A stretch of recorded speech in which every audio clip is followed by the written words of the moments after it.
is your purpose of life? Dia kata, saya nak kerja sampai saya dapat gain millions of pounds setahun. Itulah dia punya purpose of life. Mungkin sebahagian daripada anda pun mencadangkan begitu as our purpose of life. Saya beritahu kepada dia, awak tak dapat lagi millions of pounds per year sebab tahu awak rasa itu awak punya purpose of life. Tapi bagi orang yang dah dapat millions of pounds per day, there are still emptiness dalam diri mereka. Contohnya John C. Maxwell pernah interview Donald Trump in The Fire. Donald Trump kata, saya tengok ramai orang lain yang lebih bahagia daripada saya, dan pada saya mereka lebih berjaya, tapi semua anak yang macam saya. Kan Donald Trump? Ya, soal bahagia. Anda cuba tengok dalam rancangan Bersamamu di DVD. Kalau tengoklah ya, rancangan Bersamamu, walaupun bapa dan mak yang terlalu miskin sampai anaknya makan siput babi dalam musim yang lepas, kalau anda pernah tengok, siput babi itu yang melintas depan rumah, jadi makan siput babi. Tetapi cuba tengok hubungan suami isterinya dengan anak-anak. Bahagia. Saya rasa mereka bahagia. Dia take care each other. Kalau ada semangkuk nasi, belah 6 makan orang. Ya, ialah pucuk-pucuk kayu yang hanya dimakan oleh lembu. Mereka makan, tapi saya rasa mereka ada sesuatu yang tak ada pada orang yang gain millions pounds sehari. Betul. Anda pernah tak bila balik ke rumah, tak tahulah kadang-kadang ni setengah-setengah parent, bila dia tanya kepada kita, dia tanya soalan yang kita malas nak jawab. Kamu kat sekolah makan apa? Kamu kat sekolah makan apa? Kita tanya dah, tanya lagi. Kan? Dah tanya lagi. Dulu saya tak fikir. Kerana seperti saya sebut sangat, mau nak tanya soalan itu, kamu sekolah makan apa? Okey ke semua sekolah? Saya rasa itu soalan tadi. Tetapi saya nak gambarkan, saya belum ada anak yang masuk sekolah asrama lagi. Tapi saya dah hantar anak ke nursery. Bila saya hantar anak saya ke nursery pagi-pagi, saya duduk kat pejabat tu, saya sentiasa fikir, anakku ni okey ke apa dia makan hari ni? Bila saya pergi ke kedai untuk lunch tengah hari, saya fikir anak dah makan ke belum? Duk fikir macam tu. Jadi saya nak beritahu bahawa mak ayah kita yang tanya soalan yang sama bulan-bulan tu, sebab dia rindukan kepada kita. Kalau 10 anak dia, 10 tu yang dia fikir tiap-tiap pagi. Tapi anak tak sempat nak fikir sama ayah.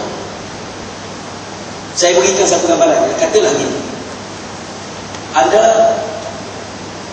jadi seorang jutawan 10 tahun lagi, anda pun hantar limousine ke rumah parents, jemput mak ayah datang ke rumah. Ayah dan mak pun datang. Bila mak ayah datang ke rumah, anda pun beritahu kepada dia, ayah, mak, hari ini saya cadang nak buat baik pada mak ayah, saya nak balas jasa mak ayah. Ya? Jadi sekarang ni saya nak minta mak, boleh tak tolong kalkulate balik berapa jumlah duit mak dengan ayah dah guna untuk membesarkan saya, daripada susu, Nespresso, Pampers, Dumex, Liu, sampailah kepada belanja-belanja nak ke sekolah ni, boleh tak kira kan? Kejut mak ayah. Mak tengok ayah, ayah tengok mak. Akhirnya ayah kata, mula kira. Akhirnya ayah kata, sudahlah, kami hantar kamu ke sekolah apa semua bukannya nak suruh kamu balas dengan duit. Kamu bahagia kerja elok dan berjaya itu dah cukup dah untuk kami. Jadi kita kata, alah, sporting lah mak abah, yang saja seronok-seronok macam ni, cuba kira lah agak-agak lah lebih kurang apa. Mak pun kira tolak diskaun apa semua. Okeylah, RM500,000. Senang cerita, cover semua. Daripada lampin, Pampers, dulu tak ada Pampers, lampin semua, betul, basuh kain penuh kain, sidai ada rumah masa kita kecil-kecil dulu.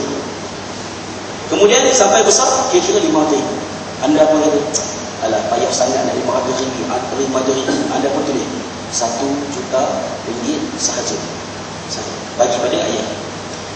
Ayah, pada hari ini saya dah tunaikan, bayar balik semua yang ayah dengan mak dah gunakan, berikan kepada saya. Mulai hari ini antara saya dengan mak dan ayah sudah beres. Boleh? Beres tak? Tu ada extra 500,000 tu, boleh tak habis? Kenapa tak habis? Kenapa tak boleh bayar balik? Cuba anda fikirkan. Seorang anak, kalau anda ingat lagi iklan dalam televisyen, dia balik pada sekolah, dia pergi sekolah, dia tengok member-member dia banyak duit, RM20 pergi sekolah sehari, dia RM1 je.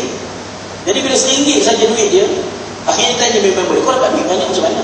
Aku apa-apa aku buat kat rumah, aku tak upah pada mak dan ayah. Dia pun bagus juga ni.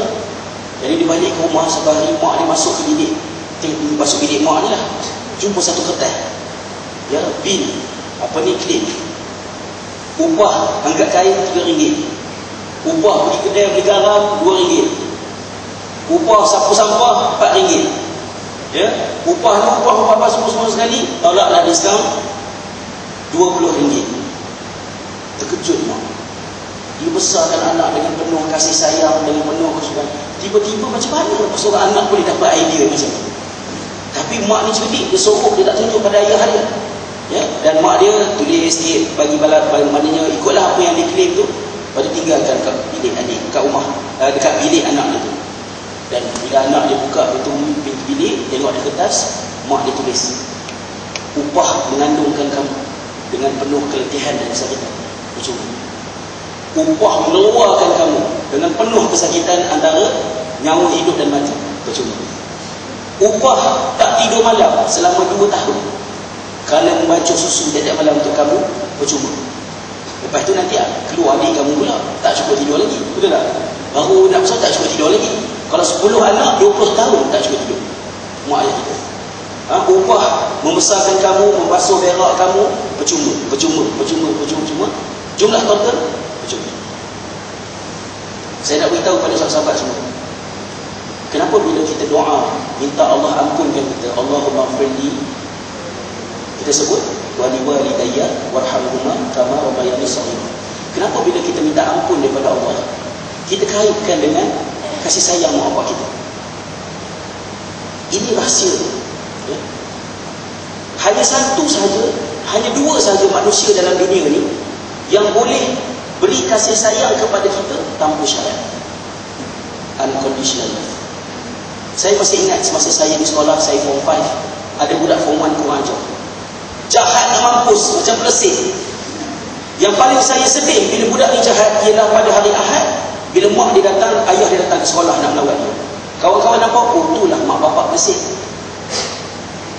Tapi walaupun muka mak bapak ni kena conteng, mereka tetap terima.